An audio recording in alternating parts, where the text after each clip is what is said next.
요렇게 갑시다. 요렇게 Q를 설명하는 데 있습니다. 그렇다면 예술은 뭐죠? 예술은 뭐지? 예술은 뭘까? 이렇게 생각해 봅시다. 이 부분에 대해서는. 아까 말했듯이 요 전체 망상물로서의 종교라고 하는 게 지배 계층의 어떤 도구로서 활용되는 일종의 프로파간다의 원형이라 볼 수 있죠. 그런 거라고 말을 했죠. 여러분 그렇게 봤을 때 요 예술, 특히 요 제의라고 하는 것은 바로 요 전체라고 하는 거를 이제 정당화시키는 기제라고 볼 수 있습니다. 여러분 원시 시대를 생각해 봅시다. 이때 원시 시대에 어떤 A라고 하는 문제점이 벌어졌을 때 이걸 우리가 해결할 수 없는 문제점이에요. 그럼 어떻게 했죠? 요 샤먼, 신의 목소리를 듣는 샤먼에게 가가지고 그 샤먼에게 이 A라는 문제점이 생겼는데 요게 대해서 어떻게 해결하면 되겠니? 라고 하는 물어보셨죠? 그러면 요 샤먼은 이제 막 신의 목소리를 들어가지고 이 A라는 문제점에 대해서는 B라는 해결책을 써야 한다는 신탁에 내려왔다라고 말을 전하겠죠. 근데 우리는 신이 없다는 걸 알고 있죠. 그렇게 봤을 때 요 샤먼이 지금 B라고 하는 해결책을 준 거는 신의 생각입니까? 아니면은 샤먼 본인의 개인 의견입니까? 개인 의견입니다. 이 예시를 통해서 우리가 알 수 있는 건 뭐죠? 어떤 신의 목소리를 듣는다라고 하는, 신의 목소리를 듣기 위한 어떤 환경, 신의 목소리를 들을 수 있는 특정 장소, 신의 목소리를 들을 수 있는 어떤 특정한 의상, 특정한 핏줄, 어떤 특정한 의식, 절차 뭐 이런 것들 통해서 신의 목소리를 듣는다고 하는 일련의 요 제의들이라고 하는 것은 샤먼에게 집중되어 있다는 거예요. 그러니까 제사장 계급 내지 그 제사장으로부터 이제 공모 관계에 있는 지배 계급에 의해서 독점돼 있어야 된다는 겁니다. 그러니까 여기서 제의는 뭐죠, 여러분? 여기서 제의, 예술, 이 제의적 예술이라고 하는 거는 이 전체, 생각, 이 자체가 발현되는 모든 거를 통제하는 형식인 겁니다. 그러니까 사유가 발현되는 장소를 독점하는 겁니다. 가능성이 발현되는 장소, 재반 조건 자체를 독점하는 기구라고 볼 수 있어요. 여러분 그렇기 때문에 중세시대에 이단들을 그렇게 매몰차게 탄압했던 이유가 바로 거기에 있는 겁니다. 이를테면 생각해보세요. 아까 들었던 예시를 한 번 더 가져오자면 왕정체계라고 하는 것이 전체의 모든 것들을 다 통치한다. 다 담지하고 있다. 라고 하는 생각은 일종 왕정제의라고 볼 수 있는 겁니다. 근데 그게 아니라 나도 제의를 할 수 있을 것 같다. 일반 민중 역시도 통치를 할 수 있을 것 같다. 라는 식으로 민주주의적인 제의. 여러분 민주주의 우리가 아는 지금 이 시대의 민주주의는 대의민주주의죠. 대의민주주의에서 말하는 제의는 뭡니까? 정기국회죠. 특정 날이 열리는 국회지 않습니까? 거기서 뭘 하죠? 이제 민주주의가 구현할 수 있는 가장 좋은 가치라고 상정된 법안 같은 것들. 그런 절차적인 정의를 통해서 만들어진 법안이야말로 세계를 좀 더 아름답고 질서 지우고 괜찮게 만들어줄 거라고 하는 모든 망상이 대의민주주의에 구현되어 있죠. 그러니까 국회가 유지되는 거죠. 국회라고 하는 제의, 절차가 그거를 충족시켜주지 않는다면요. 의회는 부정당합니다. 의회가 부정당했던 게 이 시절이에요. 언제 지웠다. 이 시절요. 반의회주의, 의회 냉소주의. 의회는 제끼고, 의회를 제끼고 누가 남죠? 새로운 통치자, 피러, 총통, 히틀러가 생긴 거예요. 뭐 좌우지간, 뭐 그렇기 때문에 이 제의라고 하는 것은 어떤 가능성을 만들 수 있는 그 제반 조건 자체를 잡는 겁니다. 그래서 예술이라고 하는 게 마찬가지 맥락이에요. 요거에 동원되는 거죠. 옷, 신성한 옷차림, 신성한 행동, 어떤 행동 규범, 절차, 음악 이런 것들. 요게 독점되는 겁니다. 그래서 이 시대 전 근대 나왔던 제의적 예술을 보고 벤jamin 이렇게 얘기해요. 예술의 유일무이성. 근데 여러분 이 유일무이성을 다룰 때 많은 사람들이 이게 막 좋은 것 마냥 다룹니다. 고유성, 벤jamin의 고유성 얘기를 한 것처럼. 근데 여러분 그거는 기술적 복제시대 예술 작품을 문맥을 무시하는 조금 저로서는 찬성하기 힘든 독해 방식입니다. 왜? 이 유일무이성이라고 하는 건요. 이 맥락에서 비춰봤을 때는 이렇게 볼 수 있을 것 같아요. 잠재성의 억압.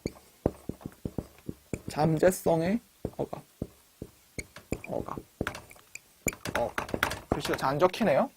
물론 글씨가 안 적히는 게 어려운 일은 아니지만 이 채널에서 뭐 좌우지간 요 유일무이성이라고 하는 것은 요 지배 계급에 의해서 독점된 혹은 지배 이데올로기에서 포획된 그 유일무이한 예술성 외에 다른 것들 예술이 아니라고 말하는.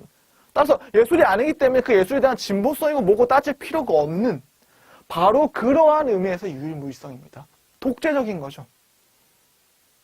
이거 그냥 듣는 얘기긴 한데, 그 플로베르 선생님의 유명한 그 돌 깨는 광부라는 그림 있죠? 여러분, 그 그림이 사실주의 그림이 처음 나왔을 때 굉장히 센세이션을 일으켰습니다. 왜 센세이션이 됐을까? 여러분, 이때까지 그 이전까지 회화의 주인공들은 귀부인, 부르주아, 왕, 신하 속 영웅, 뭐 이런 것들이었습니다. 근데 일개 비천한 돌 깨는 광부, 저 빈민 녀석, 저 아무것도 아닌 프롤레타리아트가 회화의 주인공이 된다고? 말이야 되는 소리야? 그게 무슨 예술이야? 이거 예술도 아니다. 그냥 낙서다. 포르노그래피다. 춘화다. 그냥 너무 그냥 아무것도 아니다 저거는. 대중 민속 풍속화 같은 거다. 되게 예술로서의 지위를 부여하지 않았어요. 그런 것들에. 하지만 바로 그 센세이션을 일으켰기 때문에 이제 플로베르라는 이름이 미학사의 불멸성을 획득하게 됐죠. 뭐 자우지가 그것처럼 요 유일무이성이라고 하는 것은 예술이 뭔지를 결정 지으려고 하는 바로 그러한 속성을 정치 속성을 가진다는 거죠. 그리고 이건 예술의 정치성이 아니라 그 예술의 위에 있는 보다 상위 신급에 있는 정치, 종교와 정치적 영역에서 내려오는 독재적인 뭐랄까 아집, 잠재성을 구획지고 장악하려고 하는 권력의지 뭐 그런 것들과 좀 더 밀접한 관련성이 있다라고 하는 겁니다. 여러분 그렇게 봤을 때 이건 전근대죠. 이 전근대가 아니라 근대로 넘어오면서 새롭게 만들어진 요 기술적 복제 시대라고 하는 거의 특징은 뭘까요? 이미 제목에 나와 있죠. 복제 기술입니다. 복제 기술. 이 복제 기술을 통해서 어떤 제의적인 유일무이성, 요 제의를 통해서만 이제 정치적인 게 출현하죠. 이를테면 아까 얘기했던 왕정, 왕이 이제 어전에 사람들 모아놓고 무슨 법을 공표하는 특별한 정치적인 절차겠죠. 그게 일종의 제의입니다. 그 제의를 통해서만 이 나라 전체의 정치적인 것들이 작동할 수 있는 권한을 얻게 되는 거죠. 고을에 있는 사람들이 모여가지고 이렇게 합시다 해가지고 그게 무슨 법적인 효과를 갖나요? 그건 이제 바로 밀란으로 바로 처단당하죠. 그런 것처럼 요 제의적인 질서를 속에서 만들어진 독점적인 유일무이한 예술 작품들이 근대에 넘어오면서 요 복제 기술 때문에 미친 듯이 찍혀나가기 시작한 거예요. 모나리자는 그림이 머그차에도 찍히고 티셔츠에도 찍히고 그냥 당장 여러분 스마트폰 열어가지고 모나리자 검색하면 구글 이미지에 미친 듯이 쏟아집니다. 굳이 모나리자 진본성, 진품성이라고 하는 게 의미가 없어진 거예요. 핵심은 뭐죠? 이걸 통해서 만들어진 핵심은 유일무이성이 부정된다는 거예요, 여러분. 무엇보다. 이게 부정된다는 거예요. 그러니까 물론 이런 것 같아. 제의를 통해서 만들어진 예술 작품이었습니다. 근데 그 예술 작품이라고 하는 것은 요 제의적 질서 내에서만 구현돼야 되는 거예요. 박물관에 가야만 모나리자가 있는 거고 그 예술 작품을 소장하고 있는 귀족, 부르주아 이런 사람들이 연 어떤 특별한 장소, 허용이 있어야만 볼 수 있는 겁니다. 마치 정치적인 효력이라고 하는 게 특정 정치 계급이 독점하는 걸 통해서만 발생할 수 있다고 믿어지는 것처럼 예술 역시도 그런 독점적인 권위와 권한과 속성을 가지고 있었는데 이제 그런 속성을 가지고 있었던 예술 작품들이 미친 듯이 찍혀나가기 시작했던 거예요. 그래서 벤야민은 이런 유일무이성이 부정된 게 기술 복제 시대의 가장 핵심적인 영역이라고 봅니다. 여기에 대해서 벤야민은 여러분 이렇게 말하고 있습니다. 자, 한번 읽어보겠습니다. 현대의 대중은 대상들을 공간적으로 또는 인간적 관심을 끄는 쪽으로 더 가까이 접근시키는 것을 매우 열렬한 관심사로 삼는 동시에 주어져 있는 모든 것의 복제를 손에 넣음으로써 주어진 것의 유일무이성을 극복하려고 하는 경향을 가지고 있다. 이걸 통해서 그럼 뭘 알 수 있죠, 우리는? 뭘 알 수 있죠? 요 유일무이성을 사람들이 다 가지려고 한다는 거예요. 이 가지려고 하는 요 소유욕을 통해서 평등한 어떤 위계 질서가 보편화됩니다. 나도 다 예술을 가질 수 있게 된 거니까. 근데 두 가지가 생겨요. 두 갈래 서로 다른 모순된 게 여기서 발생합니다. 뭐죠? 하나는 그냥 유일무이성의 소유예요. 유일무이성의 소유. 소유함으로 사실 유일무이성이 부정돼 버리는 거죠. 그리고 또 하나는 또 뭐죠? 또 하나는 이제 여러분 예술작품이라고 하는 거. 그 예술작품이라고 하는 거는 원래는 지배계급에서 제의적인 가치를 이룰 수 있는 계급에 의해서 독점되던 거였는데 이제 그게 막 복제되다 보니까 그냥 내가 가지고 있는 머거짜리도 생기게 된 거예요. 그러니까 쉽게 말해서 이렇게 말할 수 있습니다. 예술작품이 촉각적 성질을 얻게 된 거예요. 촉각적 성질. 아니 촉각적 성질이 무슨 말인가 영준성 씨? 여러분 촉각적 성질이라고 하는 건 이렇게 보면 되는 거예요. 원래 예술작품이었다는 건 예술작품이라는 건 여러분 제의는 그냥 보는 거예요. 보는 겁니다. 여러분. 이를테면 아까 얘기 들었던 대의민주주의 내에서의 어떤 의회적인 정치, 의회적인 제의를 생각해 보자고요. 법이 만들어지는 의회 민주주의의 제의는 뭡니까? 우리가 뽑은 국회의원이 국회에 가가지고 막 싸우고 토론하고 이러면서 표결 거쳐가지고 그 표결이 통과되면 법으로 공표돼가지고 효력을 발휘하는 거죠. 그게 이제 의회 민주주의 제2의 기본적인 작동 방식이지 않습니까? 근데 거기서 국회의원을 뽑는 선거를 제외한 나머지 그 선거일을 제외한 나머지 대다수 360일 넘는 그 엄청난 기간 동안 이 국민들은 뭐가 되나요? 정치적 주체인가요? 법을 만드는데 뭔가 의견을 행사할 수 있는 뭐 그런 존재인가요? 간접적으로는 행사할 수 있겠지만 직접적으로 그 법을 통과시키는 건 국회의원들입니다. 그러니까 우리는 쉽게 말해서 그냥 구경하는 거예요. 쳐다보는 거죠. 예술작품, 여러분 그립니까? 예술작품을? 예술작품을 뭔가 평가합니까? 예술작품에 대해서 예술작품을 뭔가 변형시킵니까? 아니에요. 박물관 생각해보세요. 입장료 주고 가가지고요 그냥 보는 겁니다. 아 이런 예술작품이 있군요. 이게 예술작품이고 아 이게 요즘 예술이라고 하는 것들이고 보는 거예요. 여러분 예술활동을 하지 않습니다. 예술작품을 감상하고 보는데 한정되어 있는 거죠. 마찬가지로 여러분들은 영화를 찍지 않아요. 영화를 좋아하긴 하지만 영화를 좋아한다는 건 영화를 찍는 걸 의미하지 않아요. 영화를 감상하는 걸 의미하지. 쉽게 말해서 이 시대 예술작품은 시각적이었다는 거예요. 시각적 성질이 강합니다. 왜? 이걸 할 수 있는 사람이 독점적으로 주어져 있으니까 독점적으로 존재하니까 그 독점권을 위배하면 죽임을 당하니까 배제당하니까 바보 취급받으니까 화염줄에 묶이니까 이거 안 하는 거예요. 그러니까 쳐다볼 수밖에 없죠. 근데 여기는 반대죠. 내가 예술작품 소유할 수 있는 거예요. 이제 내 손아귀에 들어왔어요. 손아귀에 들어왔으면 우리가 1강부터 시작해 지금까지 계속해서 반복하고 있는 그 잠재성 내에서 발휘되는 예술적이고 미학적이고 주체적인 그 능력을 발휘할 수 있을 만한 가능성이 생기는 겁니다. 그게 촉각적 성질이라고 해요, 이걸. 이 용어는 뭐 준성 씨가 만든 용어인가요? 아니요, 제가 만든 용어 아니에요. 여기에 나오는 용어입니다. 읽어볼까요? 이거 제가 좋아하는 부분이기 때문에 한번 읽어보도록 하겠습니다. 다다이스트들에게 예술작품은 그 매혹적인 외관이나 마법적인 음향에서 벗어나 하나의 포탄으로 변해버렸다. 그것은 관중들에게 떨어졌다. 그것은 말하자면 촉각적 성질을 획득했다. 여기서 다다이스트라는 거는 이런 권위적이고 그 예술 지상주의적이고 이런 것들을 가지고 있던 예술을 그냥 다 폭파시켜버린 그냥 완전히 새로운 예술을 하려고 했던 사람들입니다. 그 다다이스트들의 후예가 우리가 아는 그 뒤시안 같은 사람들 그 변기 같은 거 뽑아놔가지고 예술작품을 걸어놨죠. 레디메이드.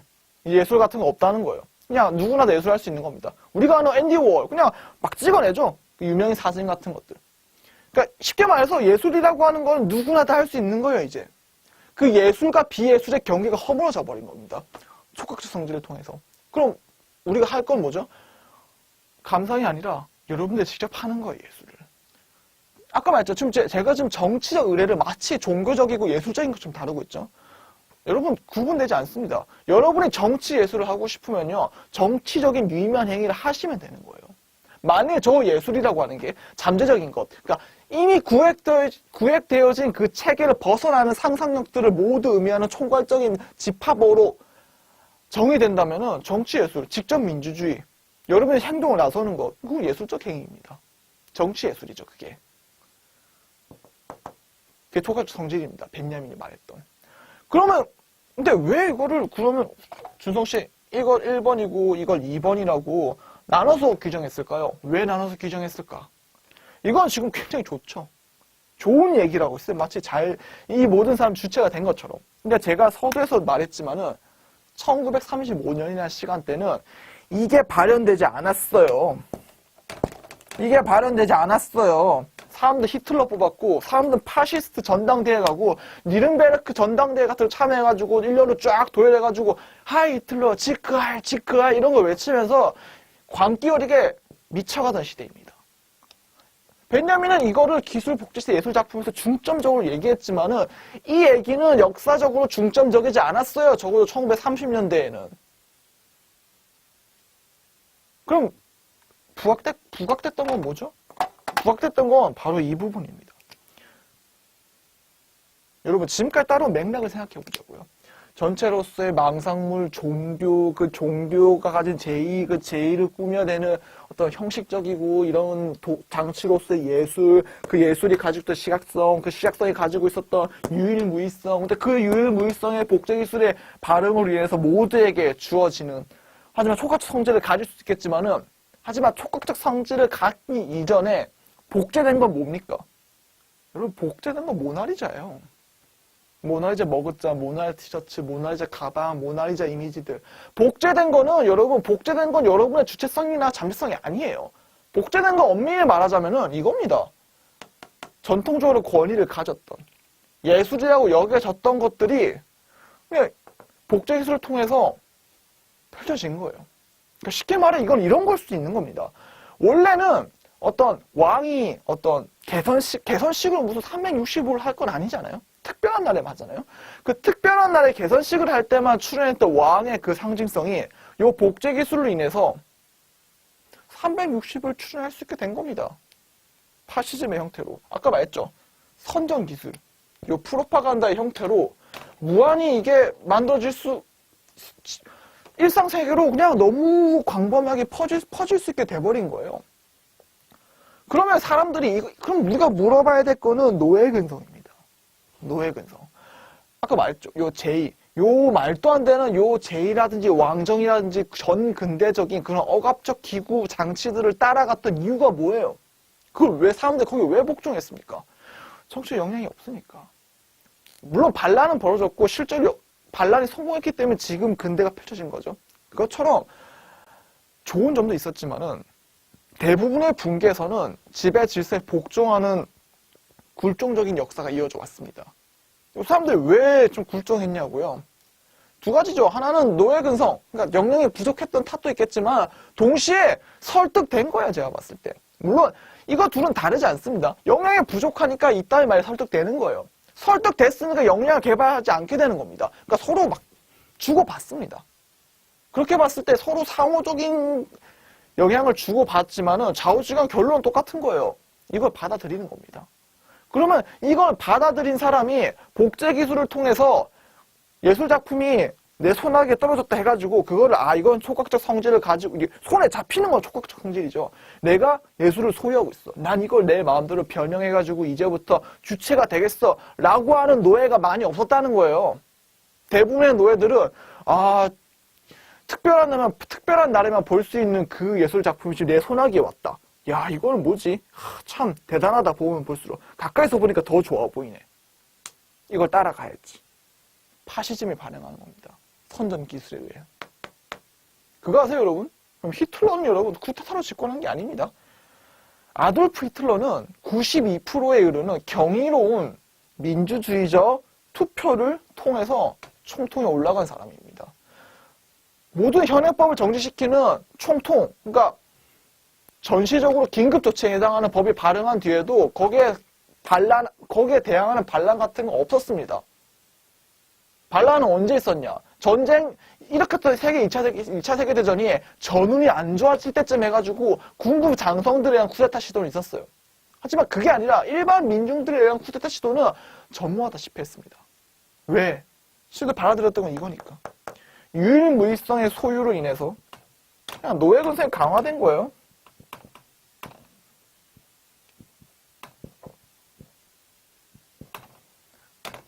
이런 끔찍한 결과가 나왔던 곳이 1930년대, 40년대, 나아가서는 50년대까지 일입니다. 기술적 복지시대 예술작품. 네. 남은 얘기들은 더 있어요. 지금 얘기를 하면서 뭔가 조금, 이거 좀 공부하신 분들은, 아니, 왜 홍준석 씨 아우라 얘기를 왜 안 하시죠? 아우라 얘기 왜 안 하시지? 라는 궁금증이 생길 수 있을 것 같아요. 이 아우라 얘기는 다음 시간에 하도록 하겠습니다. 왜? 아우라 얘기는 중요해요. 여러분, 아우라가 단순히 유해무의성으로 바로 직결되는 개념이 아닙니다. 굉장히 다채로운 개념이에요. 극복돼야 되기도 하지만 동시에 보존되어야 되기도 하는 굉장히 모순적이고 역설적인 속성을 다 가지고 있는 개념이 바로 아우라 개념입니다. 그리고 이거 직접 읽어본 사람은 알겠지만 아우라에 대한 정의가 명확하게 이루어지지도 않아요. 그러니까 아우라가 중심 주제가 아닙니다. 이 기술적 복시대 예술작품이라고 하는 건. 네. 아무래도 이번 강의도 보론이 있을 것 같죠? 네. 보론에서는 아우라 개념 한번 다뤄보고 플러스 기술 복제시대 예술작품이 1, 2, 3판이 있거든요. 그러니까 1, 2판에서 나왔던 구절들이 3판 넘어가고 삭제됩니다. 그 구절들이 왜 삭제되어야만 했는가라는 부분을 한번 문헌학적으로 고찰해보는 시간을 보론을 한번 가져보도록 하겠습니다. 네. 주말에 또 바빠지겠군요. 그러면 오늘 이만 마치도록 하고 주말에 보도록 합시다, 여러분. 이만 마치도록 하겠습니다. 총총.